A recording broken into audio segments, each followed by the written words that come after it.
तर मनोज जरांगे, मंगेश ससाणे, लक्ष्मण हाकेंचं आज उपोषण सुरूच आहे आणि मनोज जरांगेंच्या उपोषणाचा 7वा दिवस। तर मराठा समाजाला सरसकट कुणबी प्रमाणपत्र देण्याच्या मागणीसाठी हे आमरण उपोषण जरांगेंचं सुरू आहे। तर इकडे ओबीसी आंदोलक मंगेश ससाणेंचं वडीगोद्रीमध्येच उपोषण सुरू आहे आणि त्यांच्या उपोषणाचा आजचा आता 6वा दिवस आहे। तर उपोषणकर्ते बाळासाहेब दखडेंची प्रकृती आता खालावली आहे। जिल्हा शासकीय रुग्णालयात त्यांना उपचारासाठी हलवण्यात आले।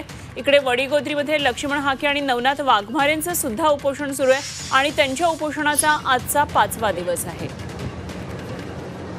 अशी 3 महत्त्वाची ही उपोषणं सध्या सुरू आहेत। मराठा समाजाच्या आरक्षणासाठी मनोज जरांगे यांच्या उपोषणाचा 7वा दिवस सुरू आहे। मंगेश ससाणेंचं उपोषण सुरू आहे। त्यांच्या आंदोलनाचा आणि उपोषणाचा 6वा दिवस आहे। तर लक्ष्मण हाके यांचं उपोषण सुरू आहे आणि त्यांच्या उपोषणाचा 5वा दिवस आहे।